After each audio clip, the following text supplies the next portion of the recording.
की शादी नहीं हो रही है तो उसको समझना है, सावन के महीने में आप जो 2 लोटा जल लेकर जा रहे हो, उस जल को जहां जलाधारी से पानी बाहर बह रहा है, जहां जलाधारी से, जैसे ये शिवलिंग है, ये गोल जलाधारी, यहां से पानी बह रहा है, तो जल चढ़ाते समय जब आप जल को समर्पित करेंगे दोनों लोटे से, तो धार यहां से लगाते हुए धार को आपको इस शिवलिंग पर पूर्ण समर्पित करना है। कहां से चालू करेंगे? ये जलाधारी जो बनी हुई है अशोक सुंदरी का स्थान, किसके स्थान से? अशोक सुंदरी के स्थान से। अगर लड़के की शादी, लड़की की शादी ना हो रही हो, 35 साल, 40 साल, 42 साल के हो गए, विवाह का कोई योगी नहीं बन रहा, 28 साल, 30 साल हो गए, बहुत प्रयास कर लिए, तो एक सावन के महीने का नियम, 2 लोटे जल लेकर देवाधिदेव महादेव के सामने जाइए। यहां अशोक सुंदरी वाली जगह से दोनों धार एक साथ चढ़ाना प्रारंभ करिए और करते करते वो धार शंकर भगवान के शिवलिंग पर ले जाकर छोड़ दीजिए। ये सावन के महीने के अगर आपने मात्र 7 दिन भी लगातार अगर ये धार आपने चढ़ा ली है, तो देवाधिदेव महादेव की कृपा से 3-4 महीने में सूचना आपको प्राप्त हो ही जाती है। जल की महत्वता, बोल बम का नारा है, जल की मूलता को पहचानेंगे। अब दूसरा क्रम स्मरण करिएगा। मान लो तुम्हें लग रहा है कि मुझे डॉक्टर को दिखाने जाना है और कोई बड़ा रोग ना बता दे, कोई बड़ी बीमारी ना, एक आया पत्र देखिए, आवाज ज्यादा भीड़ होने के कारण बस मंच पे तो हम पत्र ज्यादा नहीं पढ़े हैं, पर जो पढ़े हैं,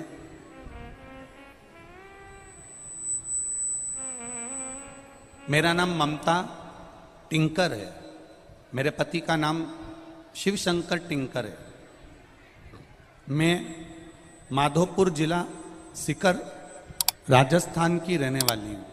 कहीं बैठी हो तो हाथ हिला सकती हूं।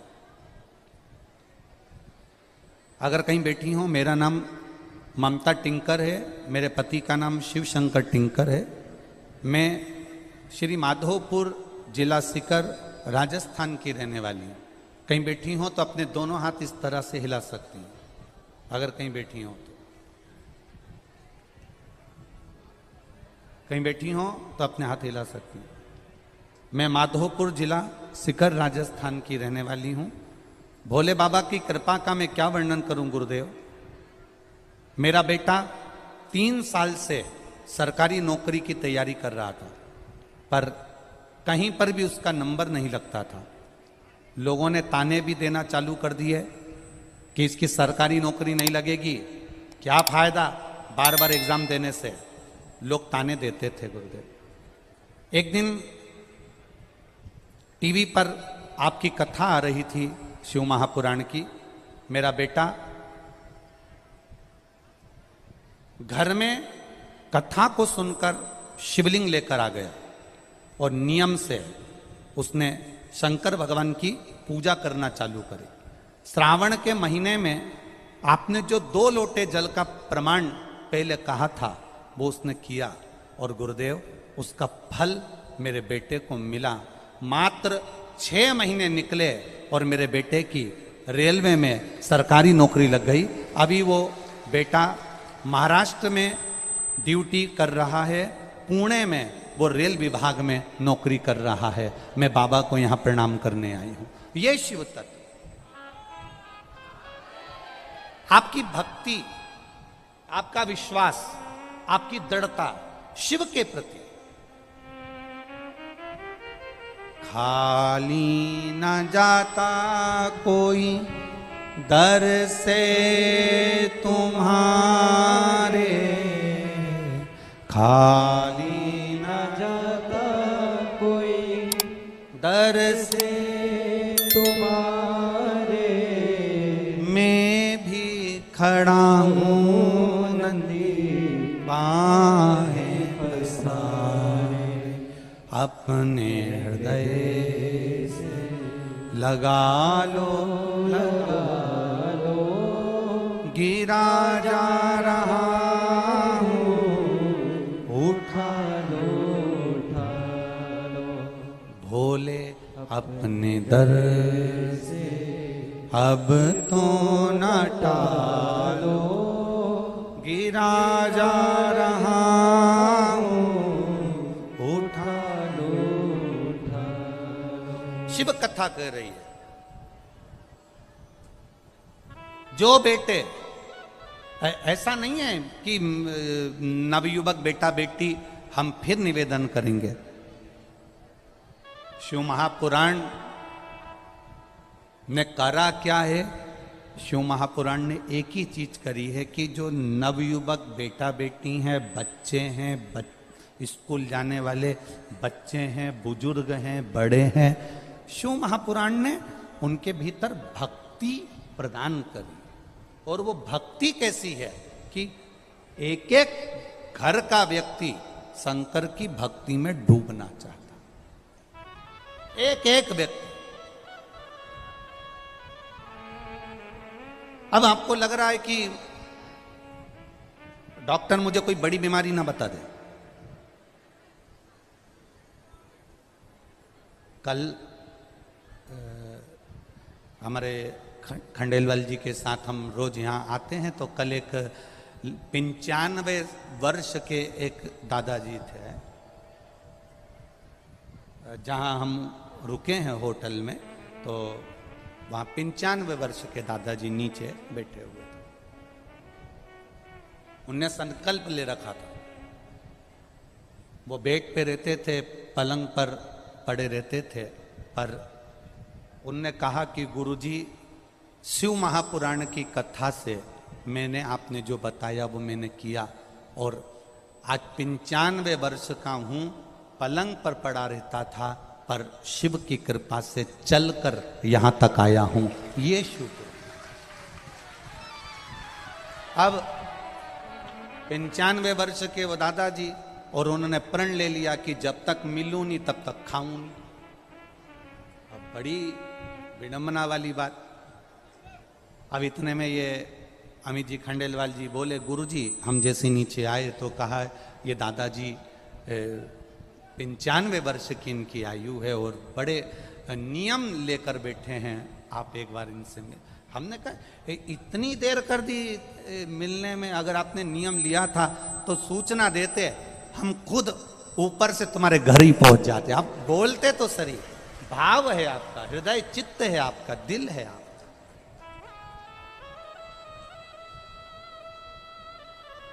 अब कहां 95 वर्ष की आयु,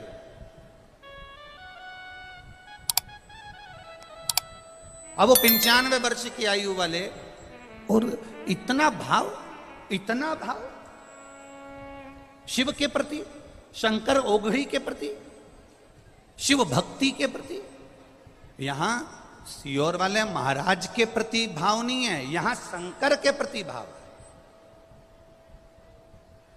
ये आप जो कथा सुनने आए हो, ये सियोर वाले महाराज के लिए नहीं आए हो, आप शंकर की कथा को सुनने के लिए आए, आप अपने दिल में शिव को बिठाने के लिए आए हो। शंकर, देखो कभी कभी ऐसा होता है कि घर का जो व्यक्ति होता है ना, उसके मन में भी घर के व्यक्ति के प्रति भावपूर्ण नहीं हो पाता। पत्नी करवा चौथ पे भले चांद देख ले और चलनी में पति का मुंह देख ले, पर रोज लड़ते लड़ते तो मुंह से कह देती है तुम्हारा मुंडा नहीं देखूं जाऊं मैं तो, लड़ते लड़ते कह देती है। भले वो करवा चौथ के दिन चलनी में मुंह देख रही और लड़ते लड़ते उसके शब्द निकल हो जा। कभी कभी घर का व्यक्ति भी, कभी कभी घर का व्यक्ति भी पूर्ण संकल्पित नहीं हो पाता। एक चरित्र आता है, एक बार कैलाश धाम पर सभा लगी थी। भगवान ब्रह्मा, इंद्र, वायुदेव, जलदेव, गरुण देव, वरुण देव और 33 कोटि देवी देवता कैलाश पर बैठे थे।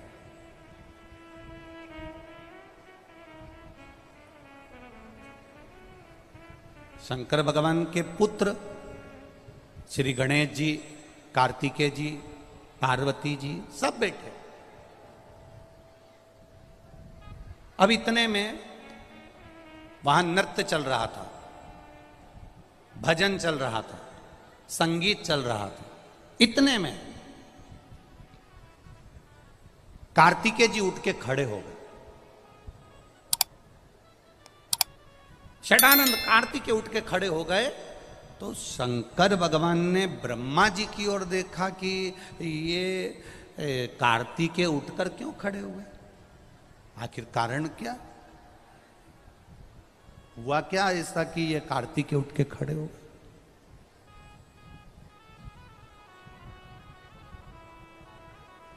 षडानंद कार्तिकेय उठ के खड़े हो गए। शंकर भगवान ब्रह्मा जी को देख रहे हैं, शिव जी ब्रह्मा जी को देख रहे हैं। तब ब्रह्मा जी ने भगवान शंकर की ओर देखकर कहा, आपके पुत्र ये षडानंद कार्तिकेय हैं, ये मेरे पास पढ़ने के लिए आए, विद्या अध्ययन करने के लिए आए। मैं इनको षडानंद कार्तिकेय को मैंने विद्या का अध्ययन कराया। पर कार्तिकेय जी के मन में मैंने विद्या का अध्ययन करा दिया और अध्ययन कराने के बाद में कार्तिकेय जी मेरे पास में मेरा हाथ पकड़कर खींचकर मुझसे बोलते हैं, मुझे ओम का अर्थ बताइए। ब्रह्मा जी के शब्द सुनिएगा जरा। पुष्कर राज की धरा पर बैठकर अपन ब्रह्मा शिव पुराण की कथा सुन रहे हैं, उनकी एक एक शब्द का स्मरण करिएगा। ब्रह्मा जी ने कहा, षडानंद कार्तिकेय, थोड़ा डीले कम करो बाबू। ब्रह्मा जी बोलते हैं कि षडानंद कार्तिकेय जी ने मेरा हाथ पकड़ा और हाथ पकड़कर ब्रह्मा जी कहते हैं, खींच कर बोला कि मुझे ओम का अर्थ बताइए।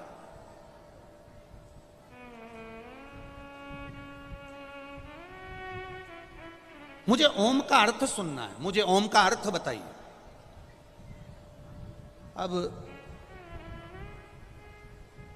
जब ब्रह्मा जी ने भगवान शंकर से कहा, भरी सभा लगी है, भरी सभा, 33 कोटि देवता बैठे हैं और ब्रह्मा जी कह रहे हैं कि ये कार्तिकेय जो खड़ा है सभा के अंदर, आपका पुत्र कार्तिकेय जो खड़ा है, इसने मेरा हाथ पकड़कर कहा कि मुझे ओम का अर्थ बताइए।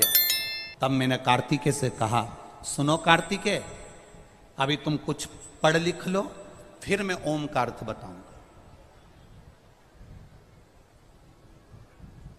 इसके बाद मैं ओम का अर्थ बताऊंगा। षडानंद कार्तिकेय जब नहीं माने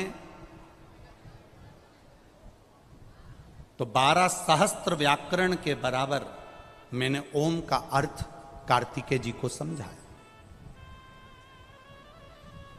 12 सहस्त्र व्याकरण के बराबर मैंने कार्तिकेय जी को ओम का अर्थ समझाया। और 12 सहस्त्र व्याकरण के एक एक काव्य से मैंने षडानंद कार्तिकेय जी को समझा दिया। उसके बाद भी षडानंद कार्तिकेय जी के मन को यह ना भाया और षडानंद कार्तिकेय जी ने फिर मेरा हाथ पकड़ा और हाथ पकड़कर कहा, ये ओम का अर्थ है।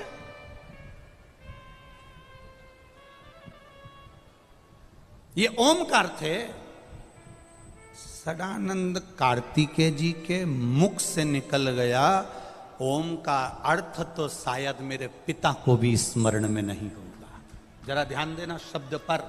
कभी कभी बेटा दुकान पर जब ज्यादा बैठना चालू कर देता है, पिता अपने बेटे पर सब कुछ छोड़ देता है, तो बेटे को यह महसूस होने लगता है कि मैं जितना अच्छा व्यापार कर सकता हूं मेरा बाप भी नहीं कर सकता। यह बेटे को अनुभव होता है, यह बेटे की चित्तवृत्ति में ये अनुभव होते हैं, ये बच्चे की चित्तवृत्ति में ये अनुभव हो जाते हैं। पढ़ा लिखा लड़का अपने पिता को यह सोचता है कि इन्होंने क्या पढ़ाई करी, तुम्हारा समय दूसरा था, हमारा समय दूसरा है, हमने जितना पढ़ा शायद आपने नहीं पढ़ा होगा, पर स्मरण में रहे बाप बाप होता है और बेटा बेटा होता है, उसके स्मरण में रहना चाहिए ये शब्द, ये संबोधन।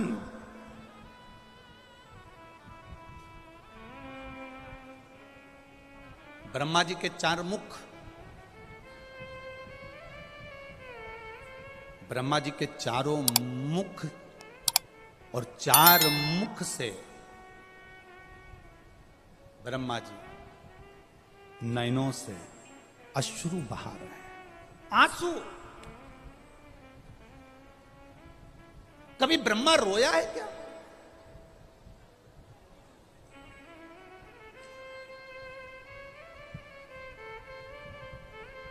ब्रह्मा जी का सिर कट गया तो ब्रह्मा नहीं रोए। ब्रह्मा जी को श्राप लग गया सावित्री माता का, तब भी ब्रह्मा नहीं रोए।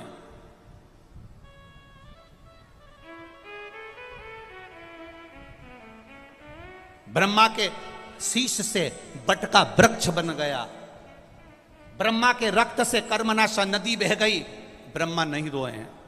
पर आज भरी सभा है, सब बैठे हैं और ब्रह्मा के चार मुख के नेत्रों से अश्रु बह रहा, आंसू।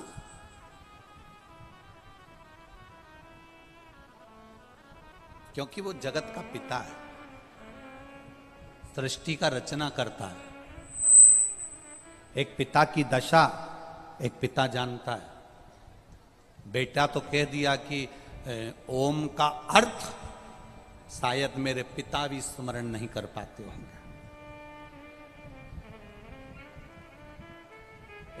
एक लड़का अगर मैं बेटों से निवेदन करूंगा, पिता वो दौलत है जो चले जाता है ना तो समझ लेना कि तुम्हारी तिजोरी का खजाना लुट गया। पिता वो दौलत है, पिता वो जायदाद है। अपने पिता को कभी यह मत बताने की कोशिश करना कि तुमसे ज्यादा विद्वान मैं हूं। अपने पिता को कभी यह बताने की कोशिश मत करना कि तुमसे अच्छी दुकान में चला लेता हूं। अपने पिता को कभी यह बताने का प्रयास मत करना कि तुमसे अच्छी नौकरी में कर रहा हूं। अपने पिता को यह कभी बताने का प्रयास मत करना कि तुम जितना नहीं कमाए उससे दुगना मैंने कमाकर गाड़ी खरीदी, बंगला खरीदा, ये बनाया, जेवर बनाया, ये करा, वो करा। अपने पिता को कभी ये मत बताना कि मैं जितना कर सकता हूं उतना तुमने नहीं करा, क्योंकि पिता की बराबरी तुम कभी नहीं कर सकते। क्योंकि पिता पिता होता है, उसने अपना पूरा जीवन जो कमाया वो तेरी विद्या में लगाया, जो कमाया तेरी पढ़ाई में लगाया, जो कमाया तुझे अव्वल बनाने में लगा दिया। खुद दुकान पर भूखा रह रहकर शुगर की बीमारी कर ली। टिफिन आता था, नहीं खाता था। थोड़े दो ग्राहक और देख लेता हूं, दो ग्राहक और देख लेता हूं, थोड़ी देर से खाना खाऊंगा, थोड़ी देर से भोजन करूंगा, थोड़ी देर से रोटी खाऊंगा।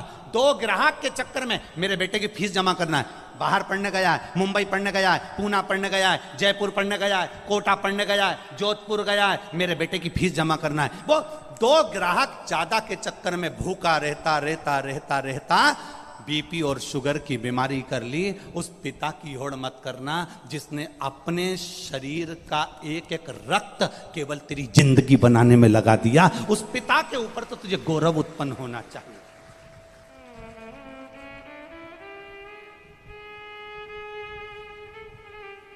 बड़ा दुख होता है जब किसी के मोबाइल पर हम स्टेटस पर देखते हैं ना, और वो लिखते हैं माय वाइफ माय लाइफ। बड़ा दुख होता है जब किसी के मोबाइल के स्टेटस पर देखा जाता है कि माय वाइफ माय लाइफ। तुम्हारे लाइफ बनाने में तुम्हारी वाइफ ने क्या क्या करा, एक बार पत्र में लिख के तो भेज भेरू। मैं तो इंतजार में बैठा हूं।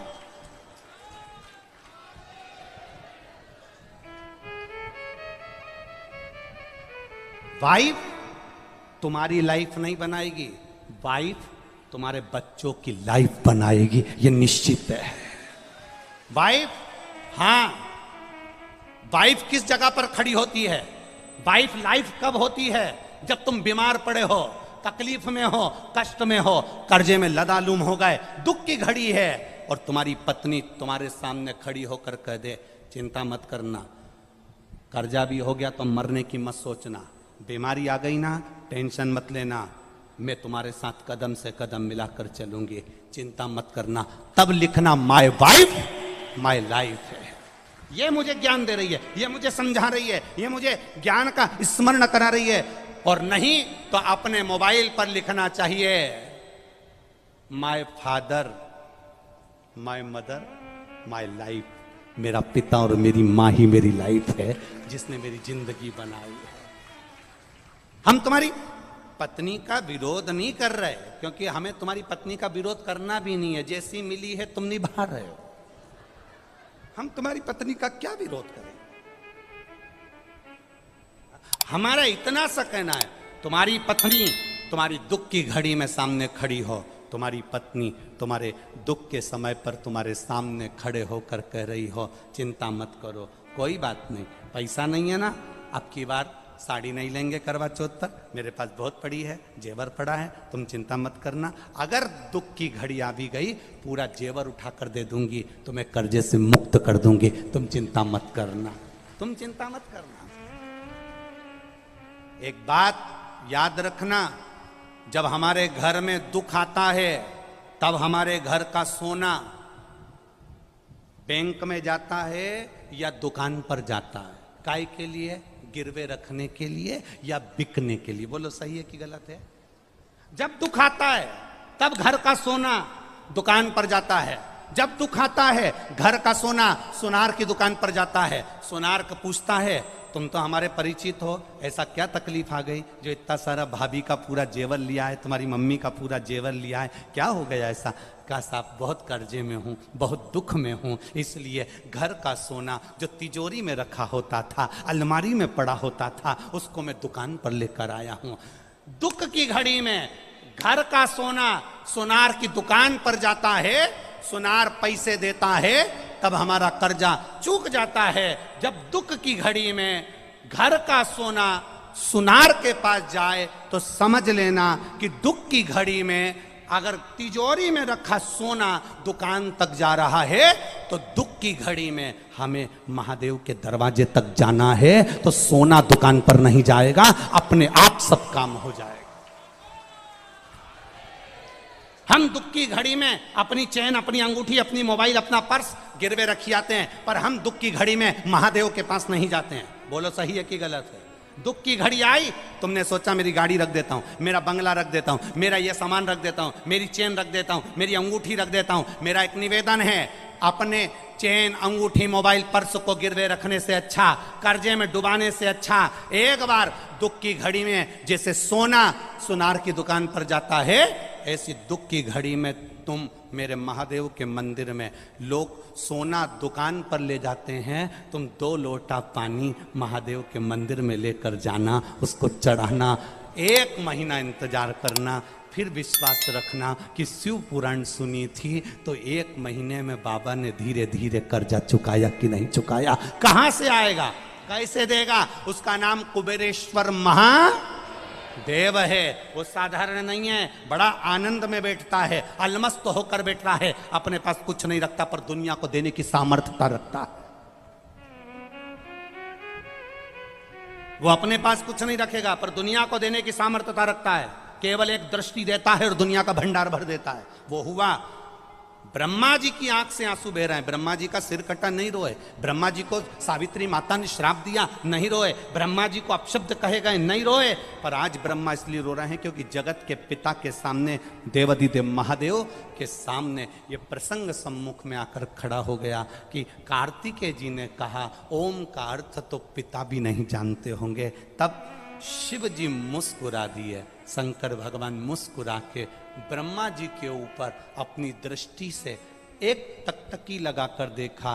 ब्रह्मा जी ने उसी क्षण कार्तिकेय का हाथ पकड़ा और हाथ पकड़कर सदानंद कार्तिकेय को 12 लाख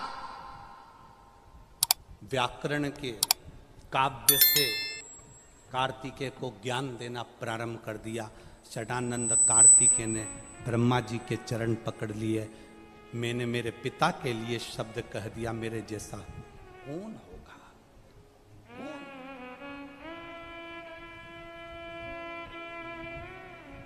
बेटा विद्वान, खूब विद्वान बनो, तुम कलेक्टर बनो, एसपी बनो, डीएसपी बनो, एसडीएम बनो, तुम डॉक्टर बनो, कमिश्नर बनो, सीए बनो, तुम्हारी मर्जी पड़े वो बनो, तुम जो बनना चाहते हो वो सब बनो। मेरा महादेव तुम्हें तुम्हारी ऊंचाई तक लेकर जाए। पर तुम्हारी ऊंचाई के चक्कर में तुम अपने माता पिता का अपमान मत कर देना, तुम अपने रिश्तेदारों का अपमान मत कर देना, तुम किसी को छोटा मत समझ लेना, तुम किसी को एक साधारण सा मत समझ लेना, तुम उसका आदर करना मत भूल जाना, क्योंकि पिता पिता होता है, उसकी जागीर दिल से होती है, दिल से। वो धन दे कि ना दे पर मन बहुत देता है।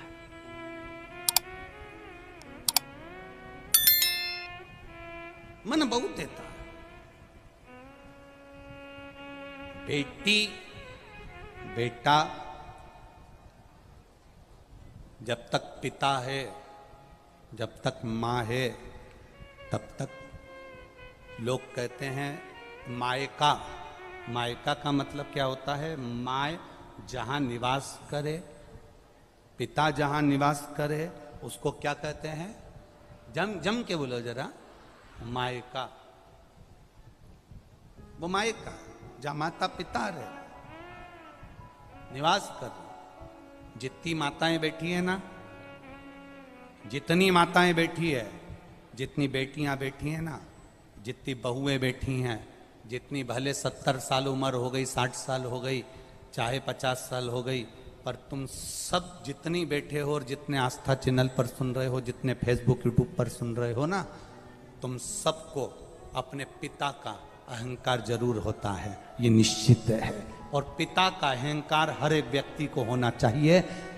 तुरंत कह देना चाहिए, टेंशन मत लो, मेरे पिता जब तक हैं मुझे चिंता नहीं है। मेरा बाबुल है ना, वो संभाल लेता है, मेरा पिता है ना, वो संभाल लेता है। पिता जागीर है, पिता जागीर।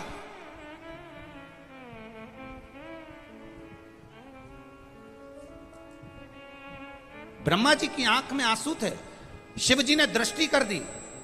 शंकर जब दृष्टि करता है तो फिर सब काम हो गया।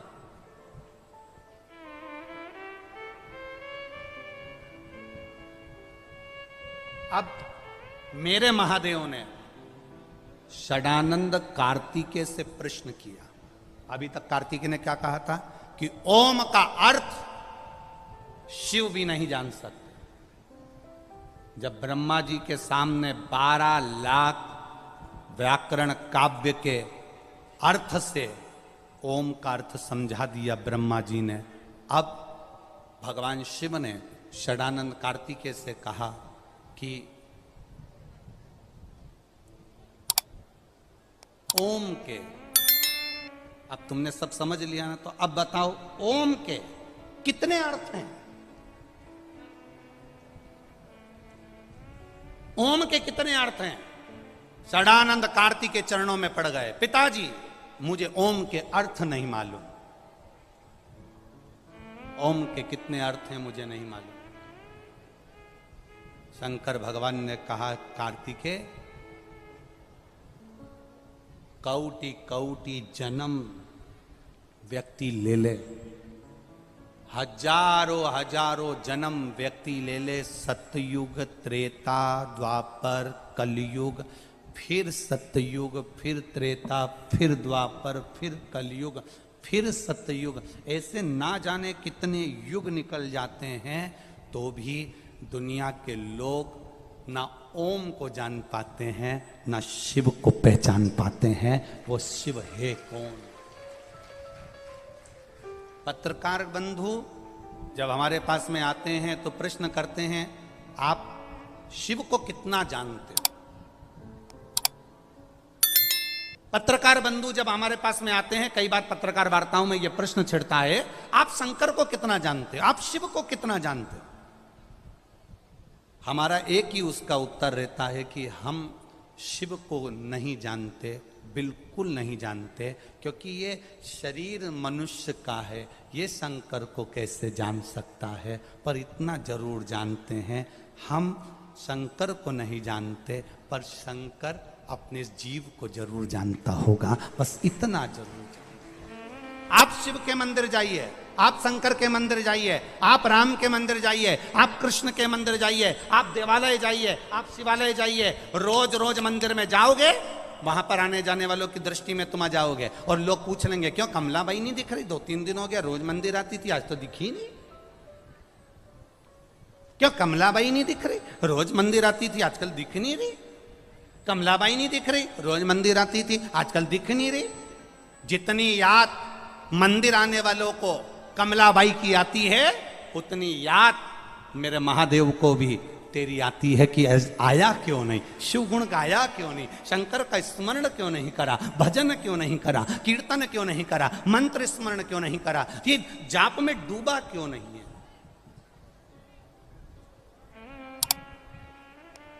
कौटी कौटी जन्म ले लो तो भी शंकर को नहीं जान सकते। क्या जानोगे आप शंकर भगवान को? केवल इतना कि वो भांग पीता है। शंकर को इतना ही जानोगे कि नंदी पर बैठता है। शंकर को इतना जानोगे कि उसके गले में सांप है। शंकर को इतना जानोगे कि उसके सिर पर चंद्रमा है। शंकर को इतना जानोगे कि बाघम्बर पहना है। शंकर को इतना जानोगे कि भस्मी लपेटा है। शंकर को इतना जानोगे कि सिर पे गंगा है। शंकर को इतना जानोगे कि 3 नेत्र हैं। शंकर को इतना जानोगे कि बस त्रिशूल है। शंकर को इतना जानोगे कि उसके हाथ में डमरू है। शंकर को केवल इतना तक जानना नहीं है, हमें शंकर को यह जानना है कि ब्रह्मा ब्रह्मलोक में रहते हैं, बैकुंठ में मेरे नारायण रहते हैं। पृथ्वी का कार्यभार संभालने के लिए शंकर भगवान को छोड़ा गया। इसलिए छोड़ा गया कि संसार के मनुष्य जब दुखी होंगे, शिव के ये भूमि पर रहने वाला, पृथ्वी पर रहने वाला जब तकलीफ में होगा, तो देवता भी पृथ्वी पर होना चाहिए। एक बहू जयपुर में रह रही है और एक बहू तुम्हारे साथ में रह रही है। तुम्हारे को दुख आएगा तो जयपुर वाली पहले आएगी कि तुम्हारे पास वाली आएगी? बोलो बोलो, जम के बोलो जरा। पास वाली आएगी। अब तुम पास वाली से बात भी नहीं करती, क्योंकि जो पास में होती है ना, उससे बड़ी चिढ़ होती है। दूर के ढोल सुहावने लगते हैं। जब वो जयपुर वाली आती है, दिवाली पे बस सिर पे पल्लू डाल के मम्मी जी मम्मी जी मम्मी जी मम्मी जी करके 2-4 अंगूठी और सामान लेके बुझ जाए, अगली दिवाली आए, अगली दिवाली। और जब भी मिलेगी बस मीठी छुरी, मम्मी जी मम्मी जी मम्मी जी। और मम्मी जी एक बार जरा जयपुर जाके तो देख ले, जितना समय तू अपनी ये साथ रहने वाली बहू के साथ रह रही है, इतनी वो बाहर रहने वाली बहू के साथ केवल 2 महीना रह के बता दे, घाट घाट का यही पुष्कर के 52 घाट का पानी पिला देगी।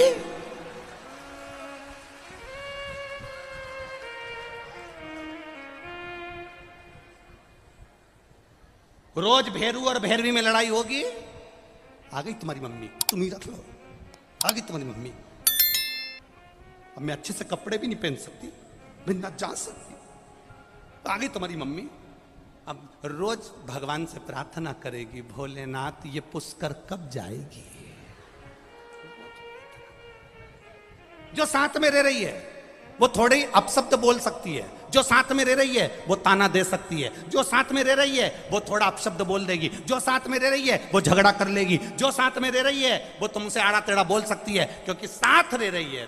जो साथ रहती है वो तुमसे अपशब्द बोल सकती है, ताना दे सकती है, गाली दे सकती है, अपशब्द बोल सकती है।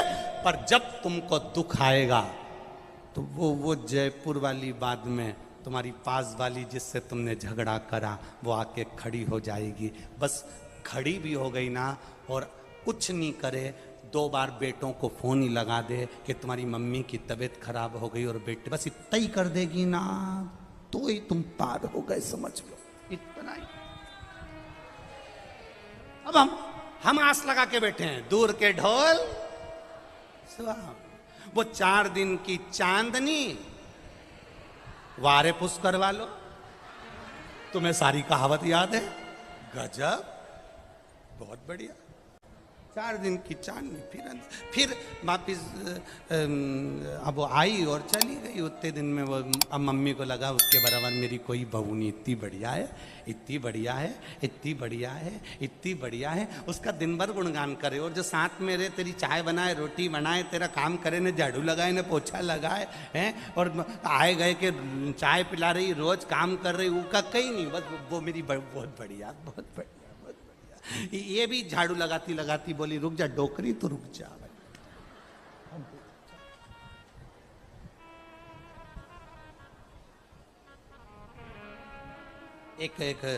एक ससुर की 4 बहू, ससुरा मर गया।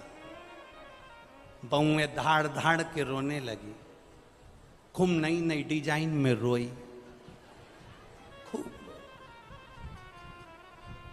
जब कोई मरता है ना तो बहुएं बहुत अच्छी अच्छी डिजाइन में रोती हैं, इतना इतना पल्लू डाल के, आंख में आंसू भर के, अम्मा हमें छोड़ के चली गई, मेरे को भी ले जाती, मेरे को भी ले जाती। इतने में पति बाजू में कोनी मार के बोला, अम्मा क्या गाड़ी लेके गई? चुप, मेरे को भी ले जाती, मेरे को भी ले जाती, चुप। फिर इसने डिजाइन चेंज करी, अरे जो रोड पड़, अब जो रोई तो क्या।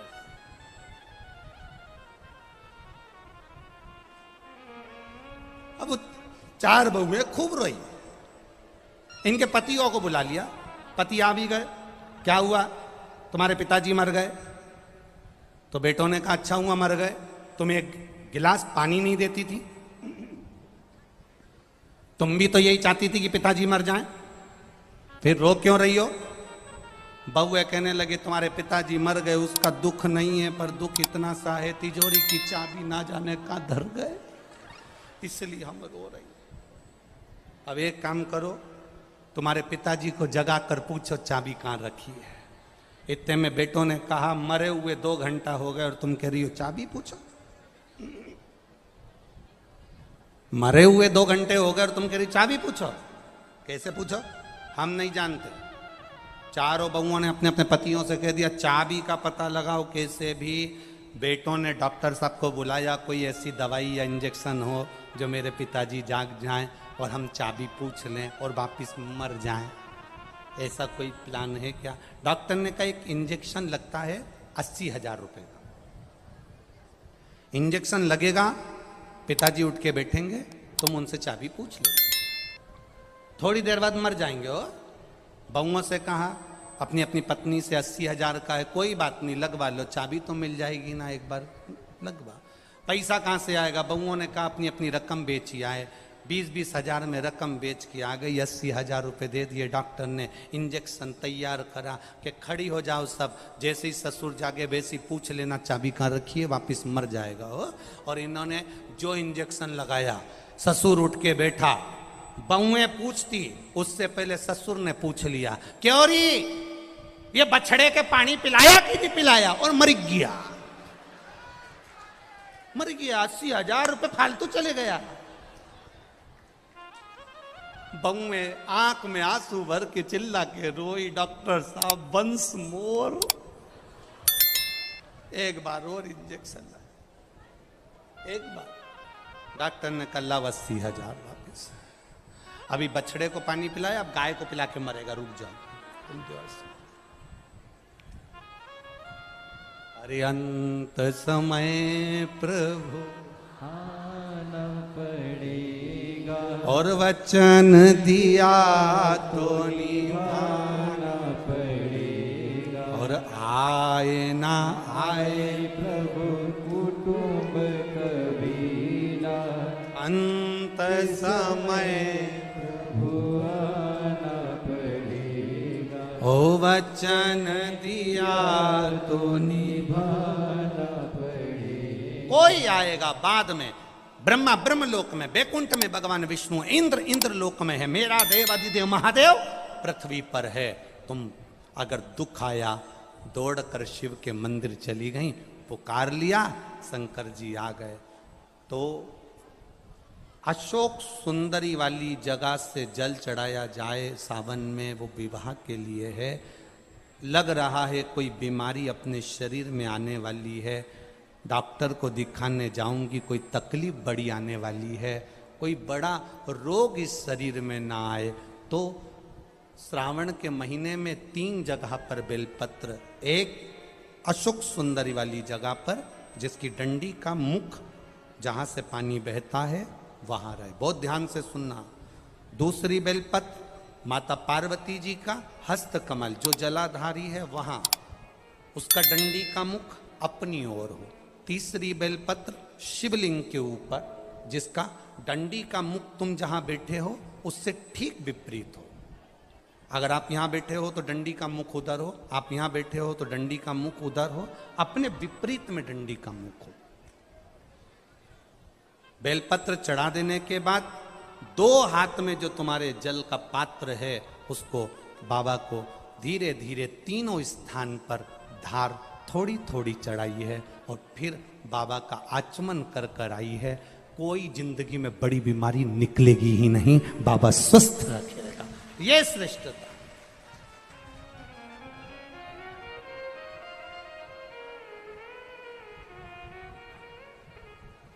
इसकी श्रेष्ठता।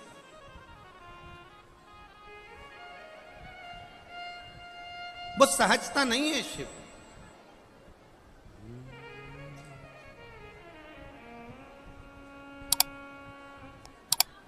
शिव का डमरू डम डम बोले, अगम निगम के भेद ये खोले। ऐसा डमरू बजाने वाला कोई नहीं, भोलेनाथ से निराला यहाँ कोई नहीं। भोलेनाथ से निराला यहाँ कोई नहीं, शंभुनाथ से निराला यहाँ कोई नहीं। शंभुनाथ से निराला यहाँ कोई नहीं। ओ कोई नहीं रे यहाँ कोई नहीं, कोई नहीं रे यहाँ कोई नहीं। ओ कोई नहीं रे यहाँ कोई नहीं, कोई नहीं रे यहाँ कोई नहीं। मेरे बाबा से निराला यहाँ कोई नहीं। मेरे बाबा से निराला यहाँ कोई नहीं। भोले बाबा से निराला यहाँ कोई नहीं। भोले बाबा से निराला यहाँ कोई नहीं। बड़े भाव से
जब जब कर्मठ बदले पाप चमकते अगले पिछले। आया जब जब कर्मठ बदले पाप चमकते आया जब जब कर्मठ बदले पाप चमकते अगले पिछले।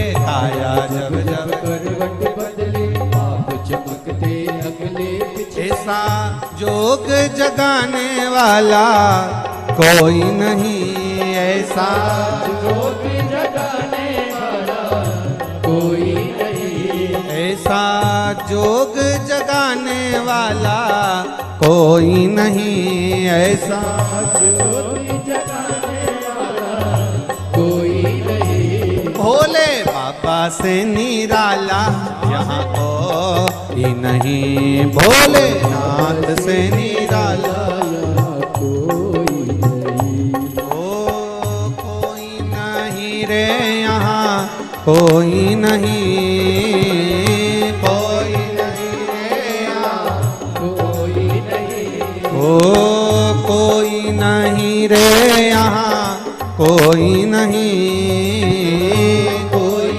नहीं रे यहाँ कोई नहीं। भोले बाबा से निराला यहाँ कोई नहीं, भोले बाबा से निराला कोई नहीं, मेरे बाबा से निराला यहाँ कोई नहीं, मेरे बाबा से निराला कोई नहीं।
आया जब जब कर्मठ बदले आप चमकते अगले पिछले।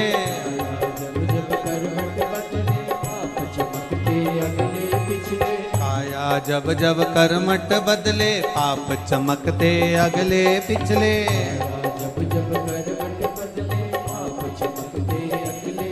ऐसा जोग जगाने वाला कोई नहीं ऐसा, जगाने वाला कोई नहीं, भोलेनाथ से निराला यहाँ कोई नहीं, भोले शंभो बाबा से निराला यहाँ कोई नहीं, शंभो ओ कोई नहीं रे यहाँ कोई नहीं,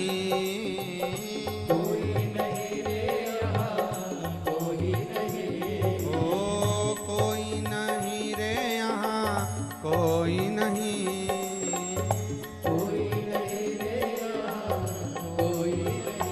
भोले बाबा से निराला यहाँ कोई नहीं, भोले शंभो बाबा से निराला यहाँ को, शंभो बाबा से मेरे बाबा से निराला यहाँ कोई नहीं, मेरे बाबा से कोई नहीं, भोले बाबा से निराला यहाँ कोई नहीं, भोले बाबा से हार हार। अपने स्थान पर बैठकर भगवान देवाधिदेव महादेव से अपने हृदय की बात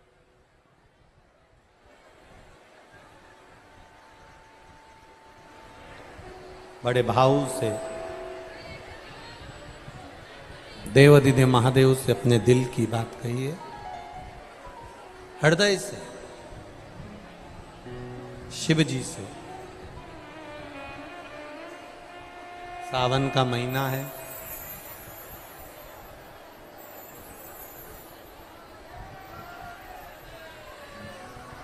और श्रावण के इस महीने में बाबा से जहाँ जगह मिल जाए वहाँ बैठकर दिल के साथ, आनंद के साथ, भाव से शिव जी से प्रार्थना।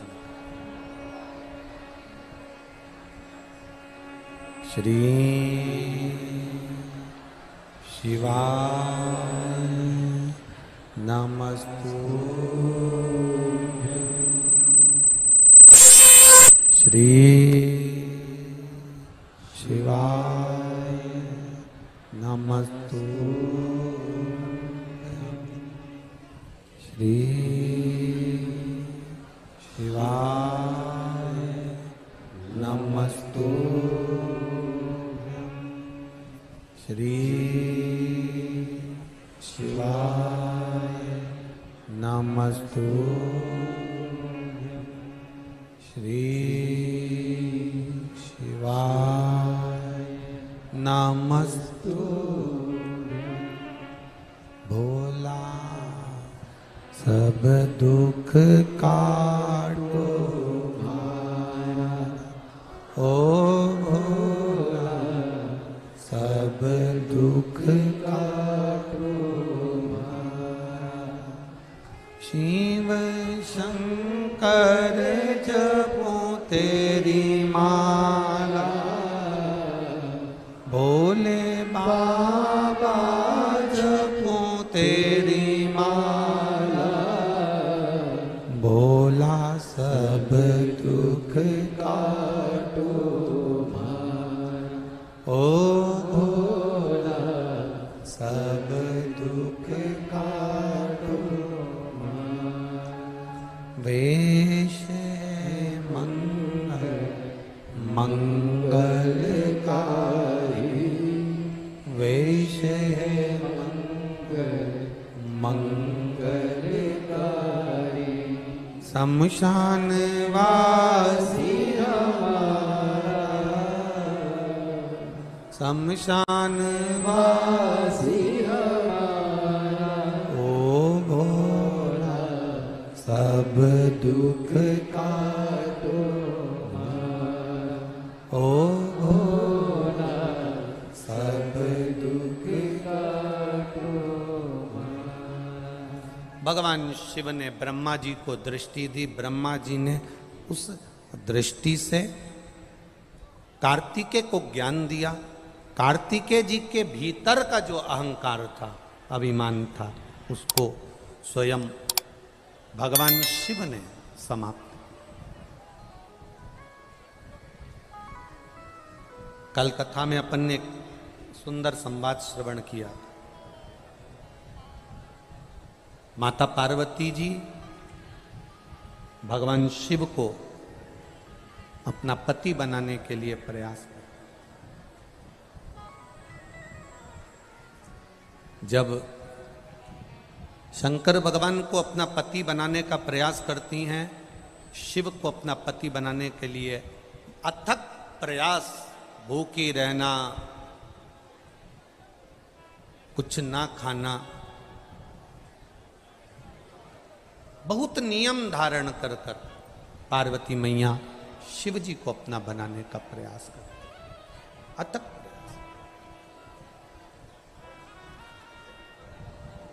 देखिए, देवऋषि नारद ने 3 सूत्र भगवान शंकर को प्राप्त करने के बताए। जरा बहुत ध्यान से सुनना। देवऋषि नारद ने 3 सूत्र भगवान शंकर को प्राप्त करने के बताए। पहला,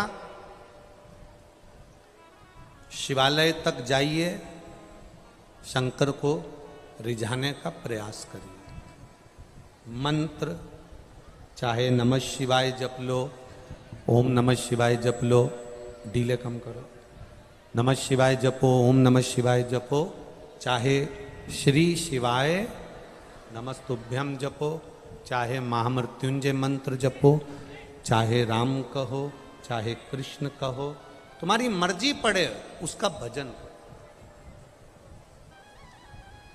दूसरा, कहीं अगर मौका मिल जाए, चाहे वो टीवी के सामने मिल रहा हो, मोबाइल पर मिल रहा हो, चाहे तुम्हारे नजदीक में कहीं शिव महापुराण की कथा हो रही हो, पंडाल में बैठकर या टीवी के मध्य बैठकर या मोबाइल के सम्मुख या टीवी के सम्मुख बैठकर शिव महापुराण की कथा को सुनो। सुनना ही केवल नहीं है, सुनकर उसको अपनी जिंदगी में उतारना भी, सुनकर अपने जीवन में उतारना। और तीसरा, अगर बन सके कहीं शंकर भगवान की कथा चल रही हो, शिव महापुराण की कथा हो रही हो, और जो शिव गण आए हों, कथा सुनने के लिए जो शिव भक्त आए हों, कथा श्रवण करने के लिए जो शंकर के गण आए हों, शिव भक्त आए हों, उनको बन सके तो कुछ या पानी पिलाकर, शरबत पिलाकर, भोजन कराकर मुख उनका झूठा अवश्य कराएं। उससे हमारे यहाँ की बरकत कभी समाप्त नहीं हो। और मैं धन्यवाद दूंगा पुष्कर राज की इस धरा पर कई दानदाताओं ने, भगवान ने जिनको दिया, और आप लोगों को भी ऐसा नहीं, हम ये कभी नहीं कहेंगे कि तुम 50 लोगों को भंडारा करो या 1000 आदमी का भंडारा करो या 100 लोगों को आप पानी पिलाओ या 100 लोगों को खिलाओ। हम तो इतना कहेंगे, अपने बैग में अगर 4 पानी की बोतल आ जाए, अपने बैग में 4 बिस्कुट का पुड़ा आ जाए, अपने बैग में 4 रोटी घर से ज़्यादा बना के लिए आए, तो अपने आसपास वालों को भी खिलाओ, पर मुंह झूठा जरूर कराओ। इससे बढ़कर कोई सुख नहीं। शंकर का जो भक्त होता है, शिव का जो उपासक होता है, और कई पुष्कर राज की इस भूमि पर आप लोग जब निकलते होगे, हम लोग तो ज़्यादा उधर हमारा जाना नहीं होता क्योंकि भीड़ के कारण बस नहीं जाते, तो आप लोग तो जाते होगे तो देखते होगे जगह जगह पर लोग कुछ ना कुछ पानी पिला रहे, भोजन करा रहे या कुछ भी स्वल्प आहार उसको दे रहे। और यही क्रम हमारी समिति ने भी चालू करा है। सावन का महीना और पूरा अधिक मास का महीना, कुबेरेश्वर धाम की तरफ से भी जो मुख झूठा करा सकते हैं, वो बाबा की कृपा से ये 2 महीने आप लोगों के मुख को झूठा कराकर कोई थोड़ा सा पुण्य अर्जित हो जाए, इससे बढ़कर कोई सुख नहीं। और हमारी क्या सामर्थ्य था, वो तो ये सब जो दानदाता लगे हैं, टीवियों पर जो सुन रहे हैं, मोबाइल पर सुन रहे हैं, इन लोगों का जो सहयोग मिलता है वो सब चल रहा है। करो सेवा। 3 सूत्र हैं। मंदिर तक जाना, शिवालय तक जाना, शंकर की आराधना करना, मंत्र का जाप करना, स्मरण करना। दूसरा, शिव महापुराण की कथा को सुनकर अपनी जिंदगी में उतारना। और तीसरा, कहीं शंकर का भक्त मिल जाए, कोई शिव का उपासक मिल जाए, उसकी सेवा कर ले। कितना सुंदर कहा है। शिव महापुराण में कहा है,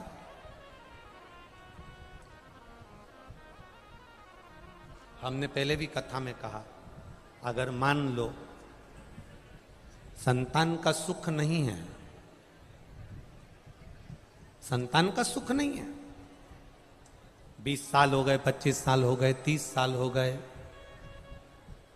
संतान का अगर सुख नहीं है, तो शंकर का कोई भक्त मिल जाए, शिव का कोई उपासक मिल जाए, या कोई ब्राह्मण देव, वेद शास्त्र का ज्ञान रखने वाले, अपने जीवन को सार्थकता में, सात्विकता में जीने वाले, ऐसे ब्राह्मण को जोड़े से उनके बच्चों के साथ बेलपत्री के पेड़ के नीचे भोजन करा देना, खीर खिला देना, और उस खीर के भाग को पति पत्नी दोनों अवश्य पाना।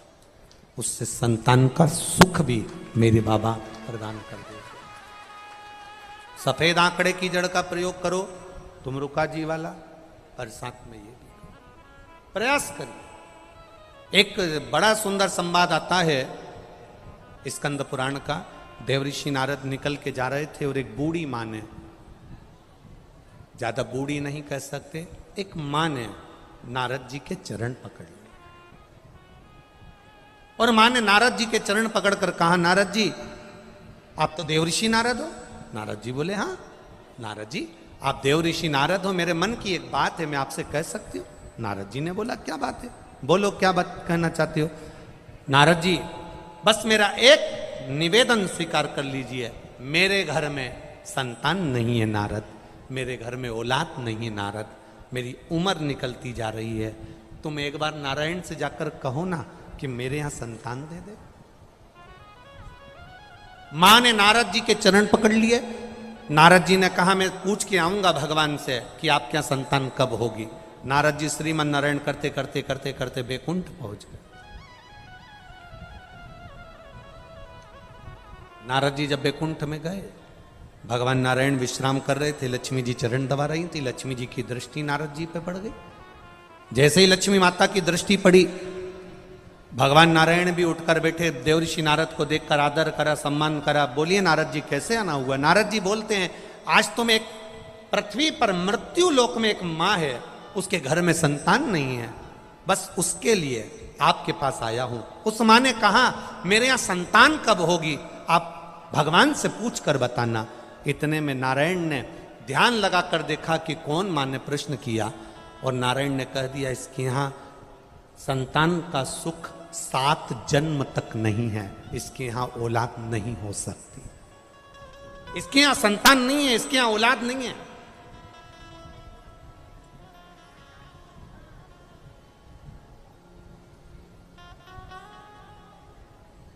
इसके यहां संतान का सुख नहीं हो सकता, इसके यहां कभी औलाद नहीं हो सकती। देवऋषि नारद सुनकर पृथ्वी पर आ गए, और पृथ्वी पर आने के बाद देवऋषि नारद को वो मां फिर मिली, और मां ने नारद जी के चरण पकड़कर कहा, नारद जी आपने नारायण से पूछा कि मेरे यहां औलाद कब होगी, संतान कब होगी। नारद जी ने कहा, मां तेरे यहां 7 जन्म तक संतान का सुख नहीं, तेरे यहां औलाद नहीं हो सकती, तेरे यहां संतान का सुख नहीं है। मां धाड़ कर रोने लगी, आंख से आंसू बहने लगा, खूब रोई। अब उसका एक नियम बन गया, संतान हो नहीं रही है, दुखी है और रोती है, आंख से आंसू बह रहा है, रो रही। जब एकदम दुख आ जाता है ना, तो व्यक्ति रोता है, एक पत्र आया है, इस पत्र में लिखा देखिए।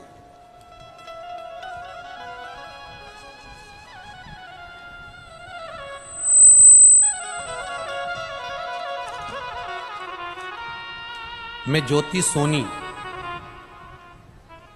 सोनी निवासी बड़ा महुआ, सही है, बड़ा महुआ जिला भीलवाड़ा की रहने वाली हूँ। कहीं बैठी हैं ज्योति सोनी? आप ही हैं? दोनों हाथ ऐसे हिला दो एक बार, हाँ ऐसे हिला दो।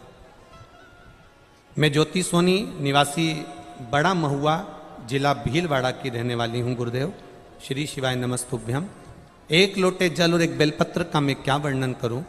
हमारे ससुर जी को कैंसर हो गया, सभी डॉक्टरों ने ऑपरेशन का कहा, तब हम उनको सब जगह दिखा कर ले आए और ऑपरेशन का कह दिया। ससुर जी की उम्र भी थी गुरुदेव, अगर ऑपरेशन कराते हैं तो डॉक्टर का कहना है कि ठीक हो ना हो।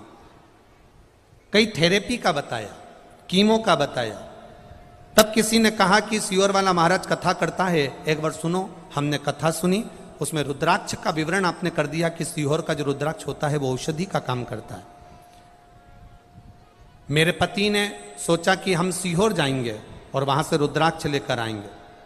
हम लोग सीहोर पहुंचे, वहां से रुद्राक्ष लिया, कंकर शंकर की पूजन कर कर एक कंकर भी उठा लाए। भोले बाबा का क्या वर्णन करें गुरुदेव। रुद्राक्ष का जल शिव को चढ़ाते, लाते, ससुर जी को पिलाते, पानी शंकर का देते, बेलपत्र देते। बाबा का हम क्या गुणगान करें। दूसरी बार हम जब ऑपरेशन के लिए जांच कराने के लिए गए और बाबा की कृपा का हम क्या वर्णन करें गुरुदेव। 7 दिन ही मात्र हुए थे, आप पत्र में पढ़ सकते हो। 7 दिन बाद उन्हें हॉस्पिटल में ले गए और कई डॉक्टरों ने उनकी फिर जांच करना प्रारंभ करी और डॉक्टरों ने, जिन सारे डॉक्टरों ने कहा था कैंसर है, उनकी सारी जांच नॉर्मल आ गई और कैंसर समाप्त हो गया। इसलिए मैं यहां प्रणाम करने के लिए, ये पत्र है। बेटा ठीक है, ससुर जी ठीक है, बैठिए। हर हर महादेव। शिव तत्व इसी को कहते, शिव की भक्ति इसी को कहते, शंकर का गुणगान इसी को कहते।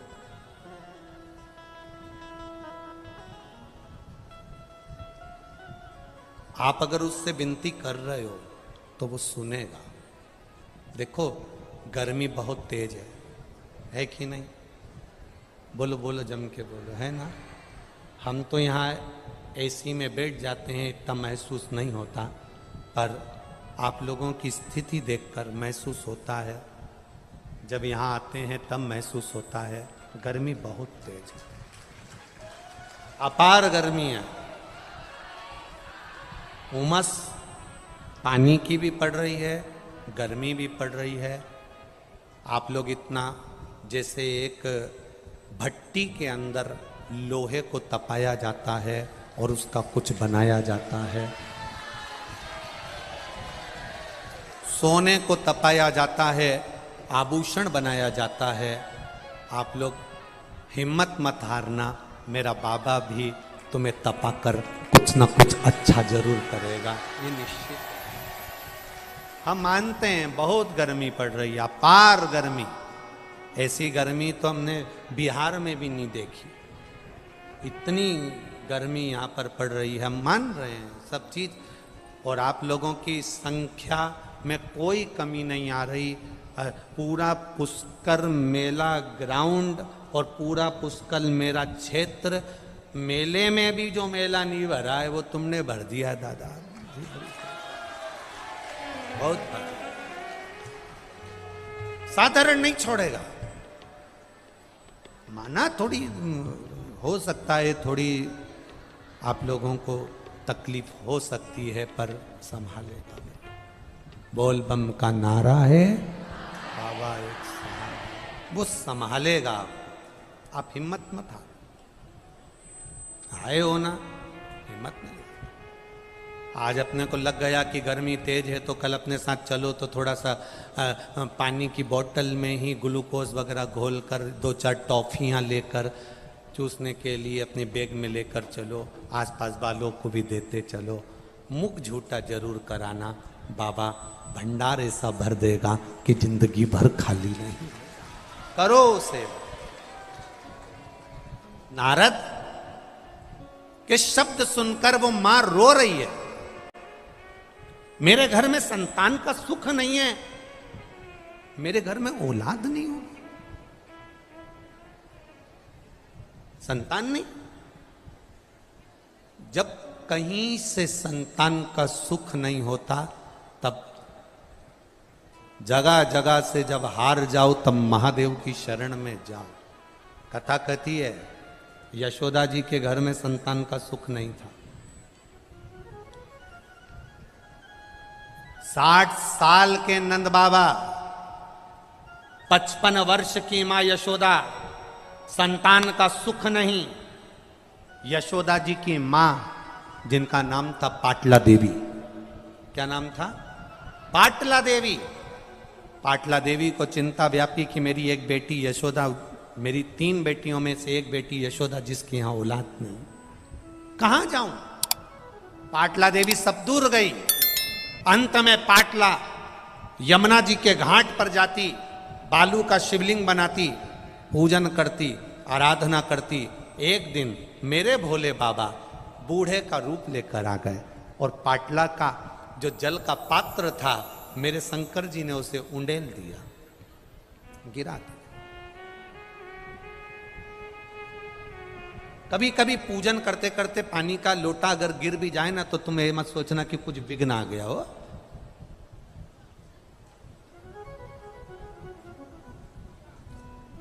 शुभ मुहूर्त देखकर घर से चलो ना चलो चलेगा, पर शंकर जी का मुख देखकर चल दो तो मुहूर्त भी शुभ हो जाता है।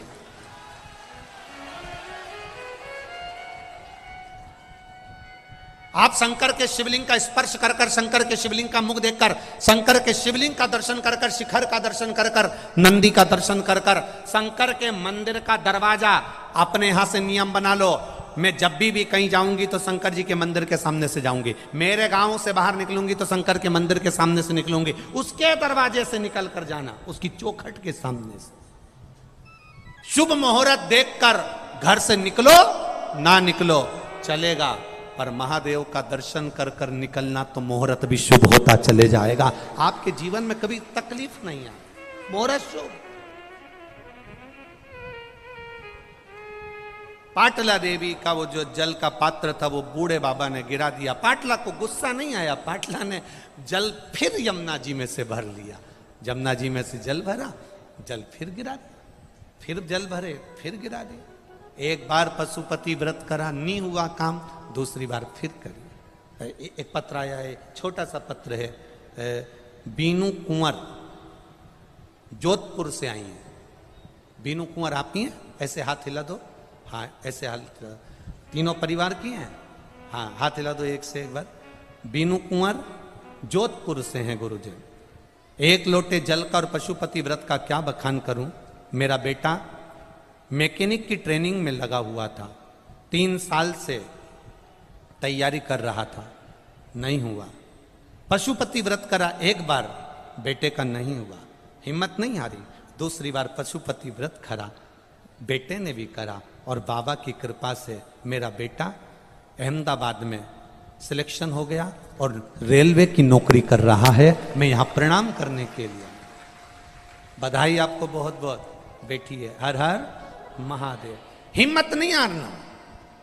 एक बार में नहीं हुआ ना, तुम सोच लो कि भाई मैं मंदिर जाती थी और मेरा काम नहीं हुआ, मैं जल चढ़ाती थी मेरा काम नहीं हुआ, 3 महीने मैंने देखा मेरा काम, ना ना ना ना, तेरे मंदिर में आना मेरा काम है और मेरी बिगड़ी बनाना तेरा काम है। उसकी चौखट नहीं छोड़ना, उसका दरवाजा नहीं छोड़ना, उसके द्वार जाना नहीं छोड़ना। लगन तुमसे लगा बैठे जो होगा, देखा जाएगा तुम्हें अपना बना बैठे जो होगा। उससे लगन लगा लो एक। अब पाटला देवी का पानी का लोटा बार बार डुल रहा है, क्रोध नहीं आया। आखिरी में भगवान शंकर जो बूढ़े के रूप में थे परीक्षा लेते रहे, फिर कह दिया पाटला तेरी बेटी यशोदा के यहां संतान का सुख नहीं है, पर एक काम कर, सावन का महीना है, श्रावण की पूर्णिमा के दिन तू अपनी बेटी यशोदा से कह दे कि जितने ब्राह्मण यमुना के तट पर आए उनका मुख झूठा करा दे। जरा ध्यान देना, ये मुख झूठा कराने का बड़ा वर्णन, मुख झूठा करा। यशोदा जी के पास खबर गई, नंद बाबा ने ब्राह्मणों को निमंत्रण दे दिया, भोजन में खीर और मालपुआ बन गया, नंद बाबा ने परोसा।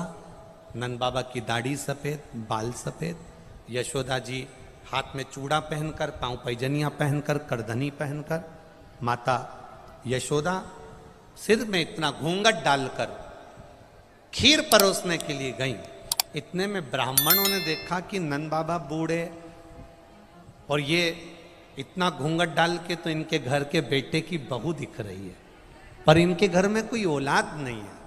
तो सारे ब्राह्मणों ने मुख झूठा करते करते, खीर मालपुआ खाते खाते आशीर्वाद दे दिया, पुत्र भव। और जो आशीर्वाद दिया पुत्र भव, यशोदा जी ने अपना पल्लू ऊपर करा। सारे बाबाओं ने देखा कि इसके भी बाल सफेद हैं, ये भी बूढ़ी है। नंद बाबा ने कहा मैं 60 का, ये 55 की, बुढ़ापे में कहाँ संतान होगी। संतों ने कहा हम शंकर के भक्त हैं, शिव का भक्त जब मुख झूठा कर कर कुछ वर दे देता है खाली नहीं जाता, बेटा आएगा भले वो कहीं से भी आए। और वो हुआ, चमत्कार सा हो गया लोगों, हो गई बात निराली। रात ही रात में नंद बाबा की दाढ़ी हो गई काली, और ना जाने किस ऋषि मुनि ने धागा हाथ लपेटा कि नंद घर अनहोनी हो गई, बेटी हो गया बेटा। ये शिव कृपा है।